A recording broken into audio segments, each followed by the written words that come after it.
Ladies and gentlemen, we'll now begin the retirement ceremony for Mr. Guckert. Officiating today's retirement ceremony is Lieutenant General retired Robert Marion, former Principal Military Deputy to the Assistant Secretary of the Army for Acquisition, Logistics, and Technology. Lieutenant General Marion will present Mr. Guckert the award for outstanding service in the Army Senior Executive Service. This is awarded to outstanding members of the Senior Executive Services. An individual may only receive this award once in their lifetime, and Mr. Guckert has exemplified outstanding service since his appointment to SES in 2017.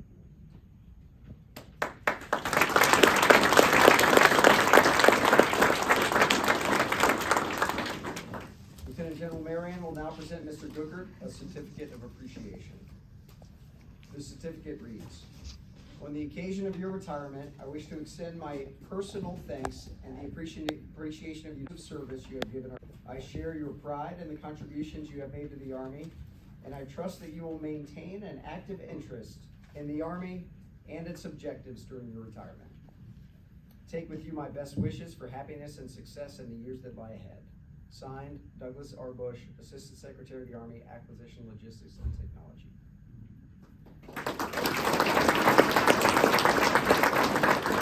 We will now present the retirement certificate concluding Mr. Guckert's 34 years of civilian service in the United States Army.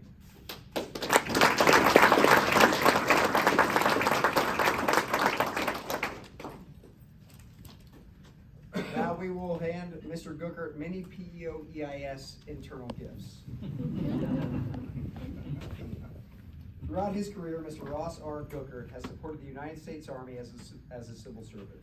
This flag was flown over the Pentagon on December 20th, 2023 in your honor and folded in the symbolic tri-cornered shape, symbolizing the tri-cornered hat worn by the patriots of the American Revolution.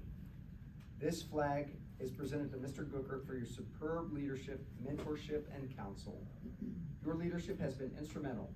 PEO-EIS adeptly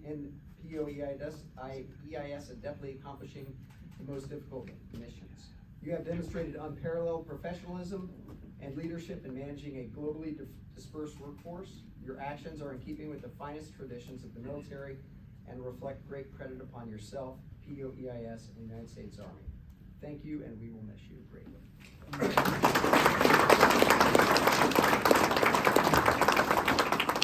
On behalf of the team, Lieutenant General Marion will present Mr. Guckert with our signature gift, the Soldier at Dawn.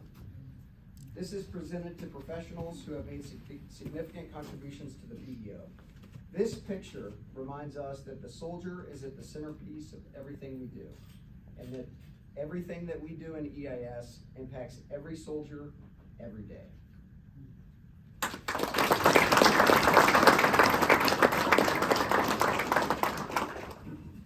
Lieutenant General Marion will present Mr. Guckert with a memento containing the PEO EIS coin, as well as coins from each of our PMs. The inscription reads, Mr. Ross R. Guckert, Program Executive Officer from May 2020 to January 2024. From all the PMs within PEO EIS, in appreciation of your leadership in supporting every soldier and civilian across the Army.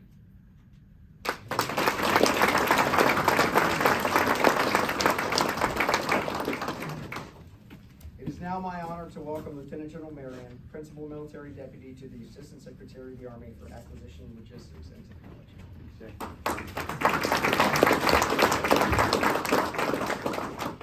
Well, good afternoon, everybody. Thank you for being here. And the fact that the Hall of Heroes is full on a Friday afternoon with all this snow tells you how much people care about this PEO and people care about Ross.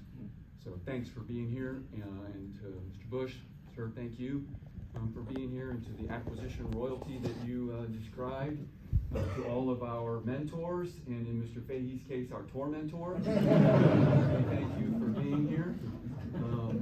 Now it's a bittersweet day.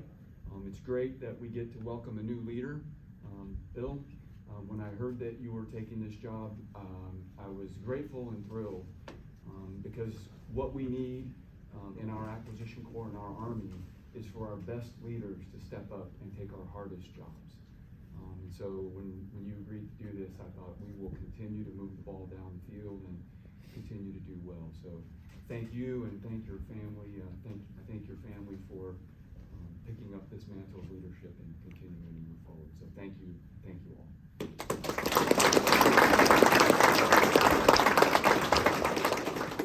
Now to Ross, when he said, hey, called me on a weekend, he said, hey, would you be interested in hosting or officiating my retirement ceremony? I was thinking, I'm going to, not technically retired, although the former sounded a nice ring to it. That was really nice. I was honored, really, that he even considered me to officiate today's ceremony. I've known Ross personally for a long time, and he's been a great actually teacher to me and coach to me and mentor to me, and most importantly, a great friend. So I was thrilled with the opportunity to officiate his retirement ceremony. And as I was thinking about it, I left the Pentagon. I walked out. It was during the holidays with Rob Berry, and I said, I don't know when I'm ever coming back here again. So about 30 days later, here I am, and I was thinking back, when is the last time in the last 10 years of my life that I spent more than 30 days, not deployed, more than 30 days and didn't have to come to the Pentagon? And I think it was 2013. 2013, so about 10 years. So it is great to be back as a visitor. I really was humbled at the opportunity to come and talk a little bit about you and what you've meant to me personally and to our ASALT and our Army for the last 10 years for me personally. Now, back in 2013, that's when I came up here to be the DDASM, the deputy to the DASM. Harry Green was the DASM, and he had two, like we do today, two deputies, a military and a civilian. And Ross had been the ADASM, the assistant DASM, that was the civilian role, for probably 5 years by then. 5 years. And then I came in, and I thought I knew the business. I was a PM from an ACAT 1 program that was doing a lot of super awesome things, at least I felt. And I got up here and I quickly found out how little I knew about the breadth of the challenges and the opportunities that ASALT is faced with every day. I left the job on a Friday and showed up on a Monday. Chinook PM one day, chairing an AOIPT on biometrics at 8 o'clock on Monday morning. I was busily Googling what is biometrics. And the only way, honestly, that I was able to get through that is by watching Ross. He never, he didn't have to say, hey, it's time for your mentoring session. All I had to do is observe how he handled himself professionally as we were preparing organizations to be successful at an ASARC or at a DAB, or in one of the many number of briefings that the OSD team used to drag us up for all the time. But watching Ross in that ADASM role, I really got to understand not just the X's and O's about acquisition, because you can study hard and learn that. That's the science piece. And there's an art. There's a real art to making sure that programs are understood by all stakeholders, and that all stakeholders understand that they're probably not going to get what they think is perfect, but we're going to get them something that's the right answer for the Army. And that's really what I learned from watching Ross during the time that I was up here with him. And so then I left, and then I left to become the PEO down in aviation, and then Ross came to be my deputy in aviation. So we were the leadership team there for a year, and then he left aviation and went to CS and CSS and was the deputy, and then he went to Soldier and was the deputy, and then he became the PEO of EIS. So think about that. That's about 15 years of executive level leadership provided to ASALT and the Army across 4 different PEOs. We only have 12 of them in the whole Army. And he was an executive leader, not just at the mothership, but in 4 of the formations, making critical decisions and advising milestone decision authorities on the right path on critical decisions. I don't know that we've ever had anyone who's had that much executive level experience across our ASALT and that many formations. So we're certainly gonna miss Ross and the impact that he's had, not just on program execution, but think also about the leaders that he's impacted over those 15 years. And the things, just like he was able to demonstrate to me, through his actions, he did that for a decade and a half across all of those formations. I mean, all the way down from majors and APMs up to talking to the most senior of leaders that we have in our department. So it's a tremendous record of accomplishment. I mean, I just think about the 7 years as the ADASM. I mean, that's like Cal Ripken, 2,600 consecutive starts. I don't think that's ever going to get broken. That's just incredible. I mean, to have been that impactful before taking on executive level leadership positions across all those PEOs. We're just tremendously grateful for your selfless service, and you should feel really great about the leaders that you've impacted, Ross, and you're going to continue to have a legacy of leaders for years to come. You know, when I think about the things, not just the X's and O's and the stakeholder management, you know, I think about the ability to have this kind of impact. You know, Ross has 2 superpowers that I've observed over the years. And the first is the stakeholder management piece. Because like I said, you can study and learn the X's and O's, but the real art is getting other leaders to understand what's in the best interest of the Army and getting their organizations to understand that that's the most important thing in the AOIPT or in the ASARC. So as it runs up to a decision that a milestone decision authority is going to make, all the sausage making of all of the angst should have gotten worked out before it gets there. And it just doesn't happen automatically. It takes determined leadership. It takes sometimes forceful leadership, and sometimes it takes compromise by lots of people to get there. And that is definitely one of Ross's superpowers. And you know, one of the things that I observed about Ross is capacity, tremendous capacity. You cannot get this person to tap out. You can load him up and he just gets better and better.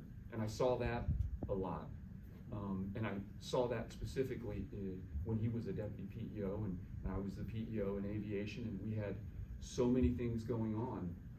We had ACAT 1 programs that were in development. We had ACAT 1 programs that were in production. We had ones in what we used to call technology maturation and risk reduction, pre-milestone B. So a very trying time. And this was also a time where we were supporting Mi-17s in Afghanistan.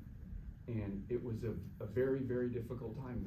The first Friday of every month, we got to brief first Mr. Kendall, then Jimmy McStravick, and then Miss Lord on the status of every tail number in Afghanistan. And it was either Ross, me, or General Ostrowski having that conversation. And that was not a super awesome time. I can remember being a company commander and not having that much insight over every helicopter in my formation.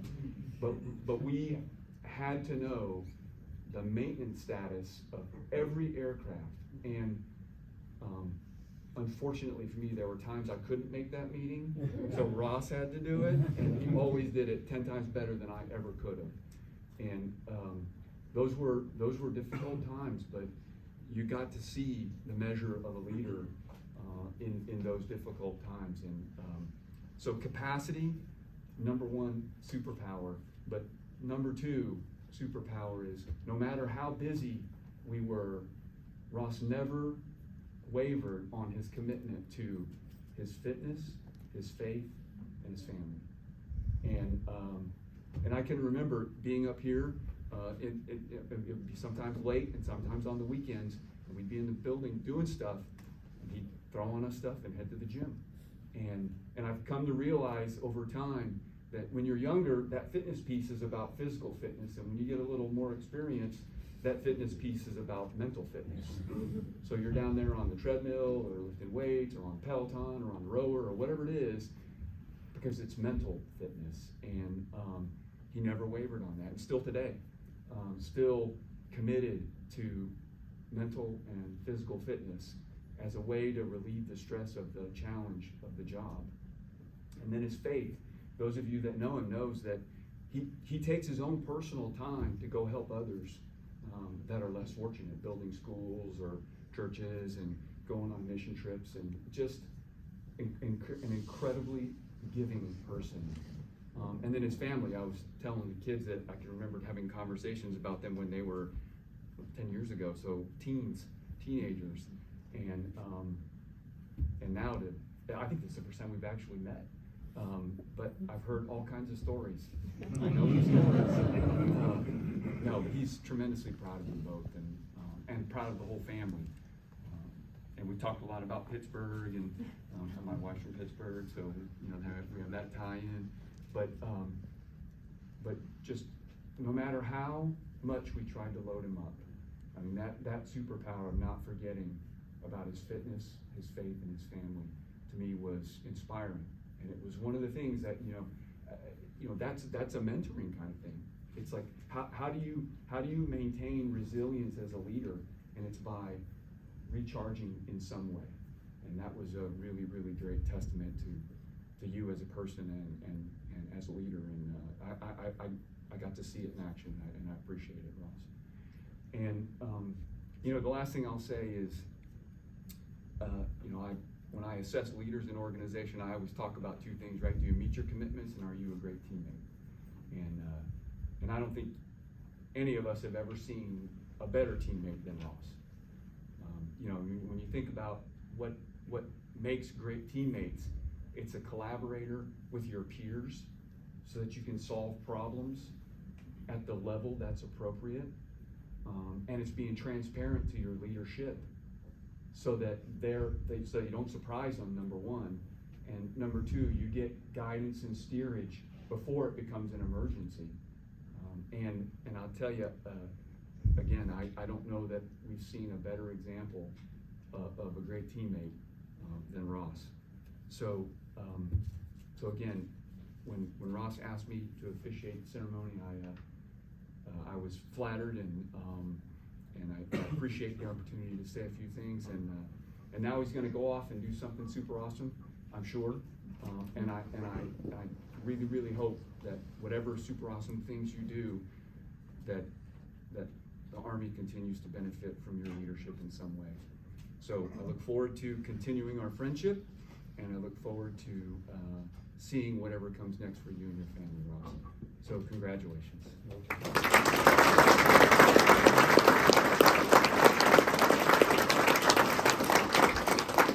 Thank you, sir. And last, but certainly not least, Mr. Ross Guckert.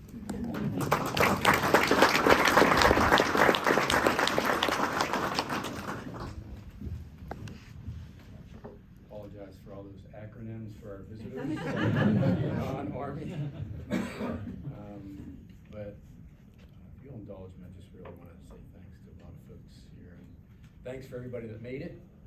Snow day, really surreal for me. It became almost my last day. Thank you all for joining us today. We couldn't stream online, unfortunately, but there's a lot of folks I really want to just acknowledge that are here, that were supposed to be here, couldn't make it here, that were supposed to be online, couldn't make it here. My mom, was supposed to do the invocation. Melvin, thanks for stepping up. My mom got sick, couldn't make it here from Ohio. Colonel Shell, thank you for narrating. Jay's just been a phenomenal friend over the years, him and Jenna. What I really like about Jay is when he asks you how you're doing, he means it. He wants to know really how you're holding up, and that always meant a lot to me. And so I cherish you and Jenna and your friendship. So a few acknowledgements up front. This ceremony, a lot went into it. The Stratcoms team is amazing. I always say they're the best in the business. So Tara, I saw her earlier. Tara somewhere. So Tara, Caroline, Ellen, Ashley, Erica, just thank you for not just today, but for the last 3.5 years for what you do for our portfolio. The ASALT team, particularly John Breckenridge, John Howe, I know you did a lot today. Give him a tour later, thank you. Escorts and Melvin, thank you for being a Crawford. Honorable Bush, thanks for hosting today. Thank you for your leadership during one of the most challenging times in our Army's history.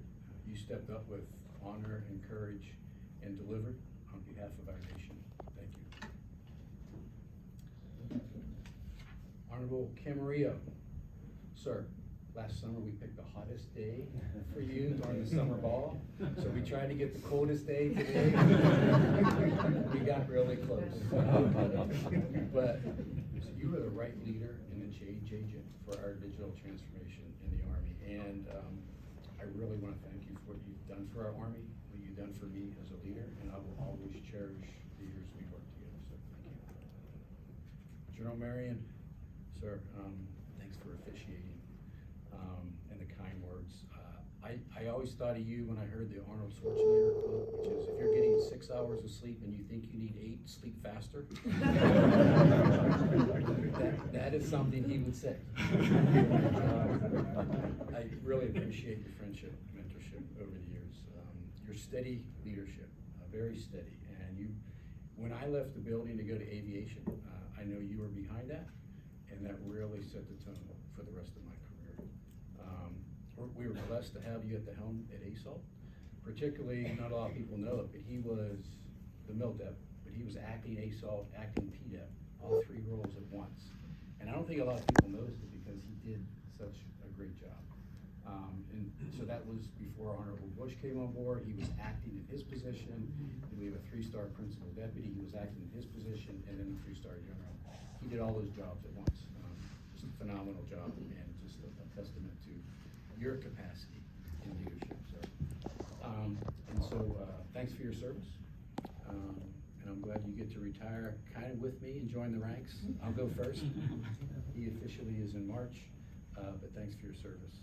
Well deserved, sir. Thank you. Mr. Bangs not here, but I really want to thank him for being a disruptive force, an agent of change, and the right disruption really drives innovation. He really helped us look through different lenses and look at how to deliver capability differently. So thank you to Mr. Banner. Former AAEs and MILDEPs, Ms. Shu, Ms. McFarland was supposed to be watching. Ms. Easter was supposed to be here. Dr. Jenny was supposed to be here. Mr. Pops was supposed to be here. General Ostrowski. General Phillips was supposed to be here. General Williamson was going to watch. General Thompson. So think of the training ground I had for 7 years and sitting in meetings with these individuals literally every day. I mean, what a blessing it was, beyond belief. I learned more than I could ever have imagined, and I really owe you all a debt of gratitude. So just indulge me to say welcome and thank you to a lot of other folks that are here. Honorable Fahey, sir, thank you for joining us today.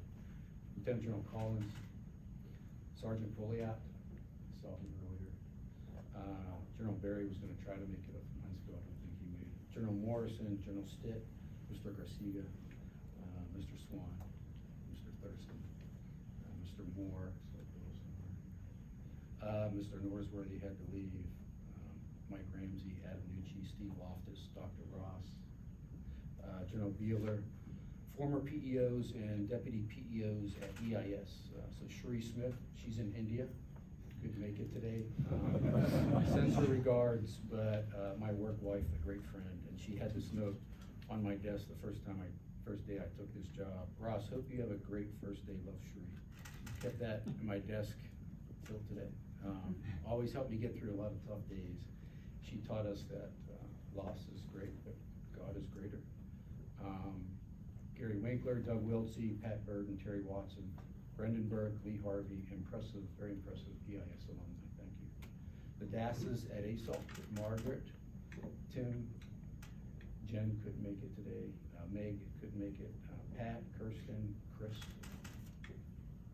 Fellow PEOs and deputy PEOs, Ms. Saunders, General Parker, Mr. Kitts, General Rhyme, General Schneider, Mr. DeMarco, Mr. Colvin, Mr. Clements, all was supposed to be here today. My counterparts in the other services, we would meet at least every quarter, and get together with the other PEOs that did IT for DOD. So, Ms. Rodriguez, Mr. Roberts, Mr. Aldrich, he's retired, but still a counterpart and a great friend. Ms. Joe Ayers, Mr. Burse, Mr. Johnson. Other GOs, SES is active and retired. Mr. Hepworth, our new PEO. Right man for the welcome, congratulations.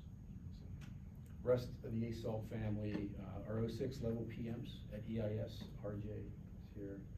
Brian, Kevin, Reg, Lee, their deputy PMs, my headquarters staff, and the rest of the EIS workforce. Special thank you to my front office, Jane, Marcus, and Deb. I don't say thank you enough to them. I always tell them I'm low maintenance, but I'm sure behind my back they're saying, what planet does he live on? But thanks for your patience and perseverance, and even the open mics, Jane. That's an inside joke. You'll have to ask her about that. Gotta watch Tina's open mics. John Howe, phenomenal chief of staff, runs the organization, runs the staff. Amazing job. Thank you for all you do. Colleagues, friends, and mentors over the years in the Pentagon and at the PEOs, Scott Davis, Mike Cadju, Tony and Jen Potts, General Green, the Desmond family, the Milners, I could go on and on. Industry partners, really look forward to continuing those relationships into retirement. I trust Mr. Hepworth will ensure those partnerships are a priority at EIS. Friends from Jamaica, actually, they're not from Jamaica, they're from Philadelphia, but we had a great trip in Jamaica this past year, and what happens in Jamaica is gonna stay in Jamaica, unless they wanna tell you about it later. Some fantasy football league members, Dave, Rob, Steve, great friends over the years, thanks for joining us. College roommates, Bob, his wife Bert, Dawn, sorry Lisa couldn't join us today. Ray, best friend since college, thanks buddy. Girlfriend, Jen, dear friends. Nick and Carrie were supposed to be here traveling from Ohio. My high school best friends, Joe and Mike, joined us coming down from Pittsburgh. Thank you. They know where a few skeletons are buried. Eric Uribe, you're called out. I used you in my speech. Made it. Thanks for being a great friend.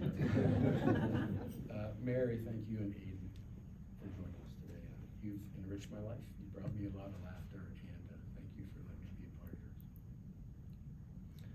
Family, my dad's in Pittsburgh watching. He taught me a great work ethic, that there's no substitute for hard work. My stepmom, Sandy, also in Pittsburgh, the glue of our family. My mom, foundation of my faith. Cam and Kylie, my wonderful kids, always teach me that I'm a work in progress every day. Thanks for being here. My son's friend, Nina. Thanks for joining us. My brother Brad can't be with us today. Plane got canceled. He's in Washington State with his wife Lindsay, their kids Dean and Caston. Jeff and Erica, my brother and his wife made it. Hopefully, Ella and Logan can see a taping of this later.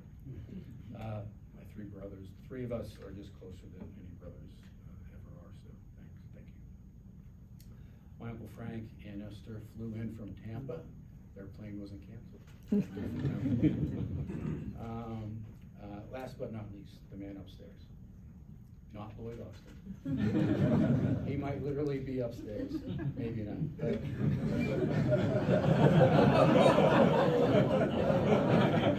I came out.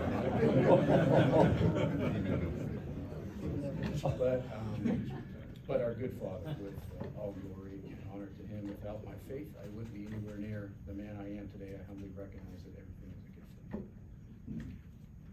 So the things you can't count, count the most. Faith, family, friends, character. It means the world to me that you're all here today in person.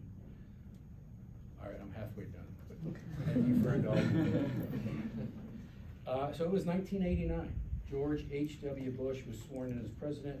The 49ers won the Super Bowl. The Oakland A's won the World Series. It was a good year for California. Wayne Gretzky broke Gordie Howe's points record. The stealth bomber took its first flight out of Edwards. Look Away from Chicago was the #1 song. We saw the emergence of the boy bands. Hip hop entered mainstream with acts like the Beastie Boys and Public Enemy.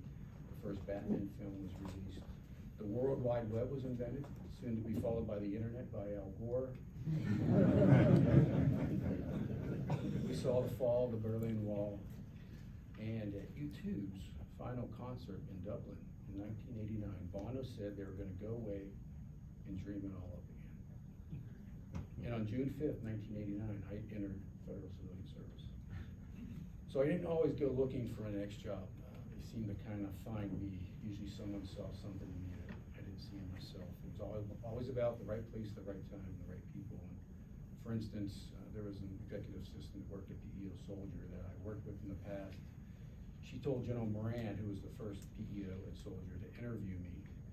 And next thing you know, I was the chief engineer at PEO Soldier. Doug Wiltsey recommended I replace him at ASALT as the ADASM and the Army's chief systems engineer. Lieutenant General Thompson agreed. Mr. Dave Ahern, everybody remember Mr. Dave Ahern? Yeah. He interviewed me for an SES one day, and he said, I didn't get the job, but he said, you need to go back out of the field. So at that point, I'd been in the Pentagon many years. He said, you need to go back out of the field. What he meant by that was, you need to go back and do a PEO. So one day, General Marion asked me to go help him down at PEO Aviation.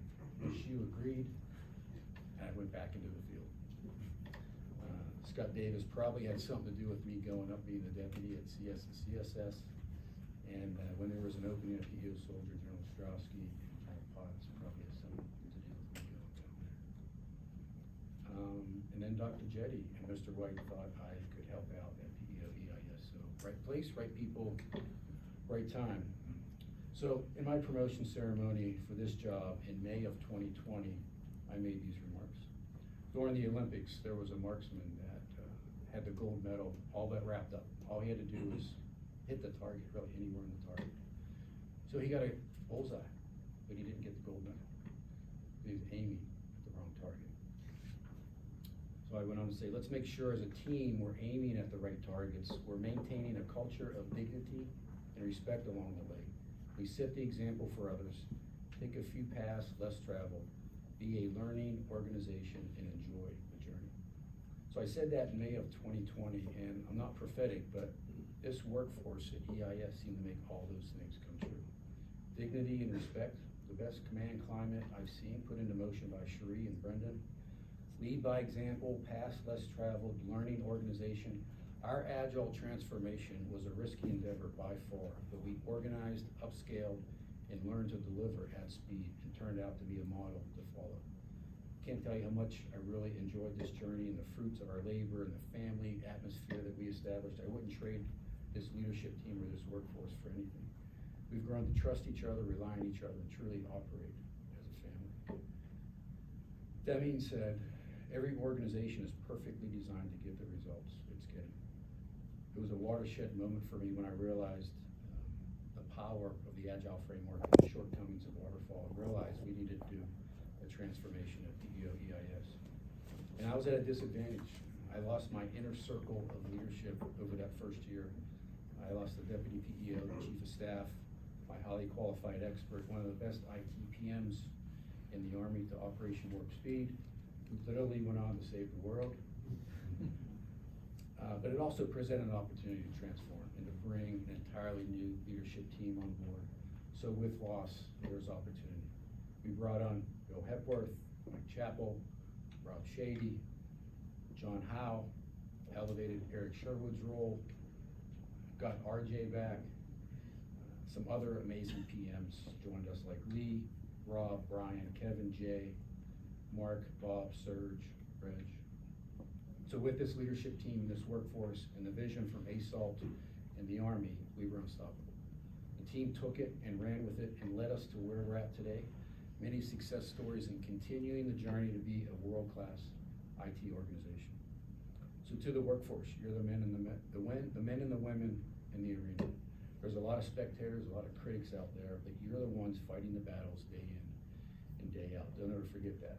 Don't let the bastards get you down, and I promise this leadership team won't let you down. So I read once that the definition of hell is, on your last day of earth, the person you became will meet the person you could have become. So don't wait to meet that person. Be your best self. Learn to be better and not bitter. Focus on your purpose and not your problems. In challenging times, ask yourself, what is this meant to teach me? Always be a growing and learning individual. Your greatest fear should not be the failure, but it's succeeding at things in life that don't really matter. So continue to aim high, take risk, enjoy what you're doing every day.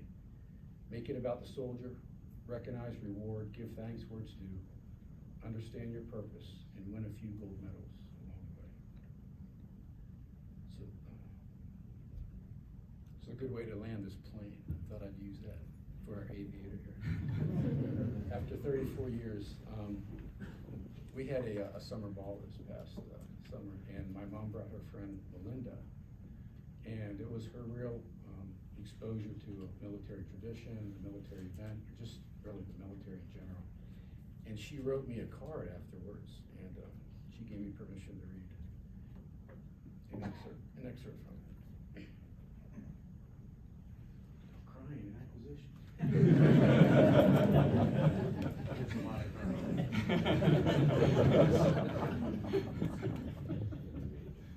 I've never sat in a room full of complete strangers and felt so much love in my life. The fact that these people would die to protect me and my freedom was palpable to me. It's given me new hope for our country, and boy, did I ever need that. It's also given me a new way to pray for our country. It's lifted my spirit and changed my entire perspective.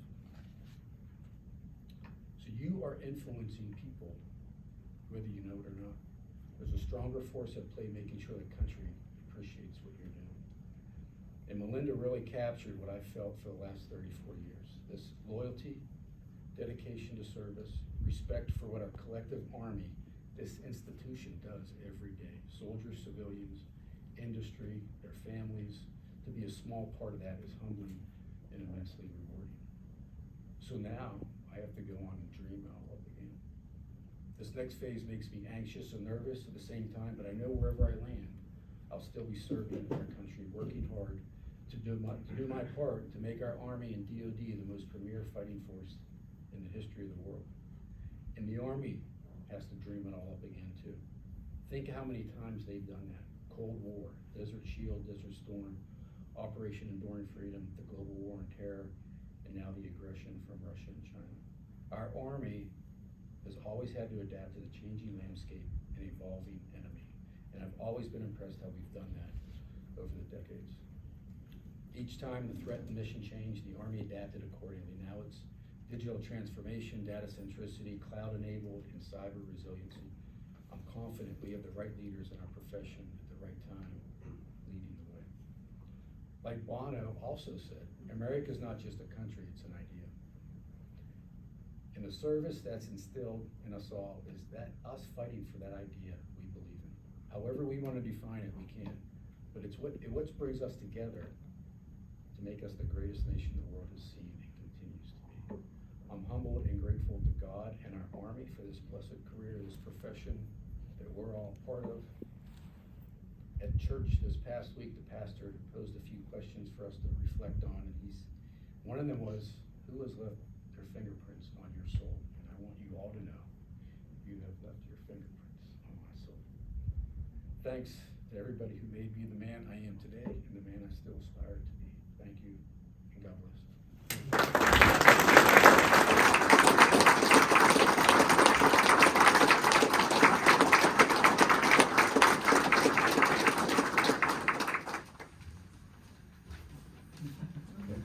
Please remain standing for the playing of the Army song. The words are on the back of your program.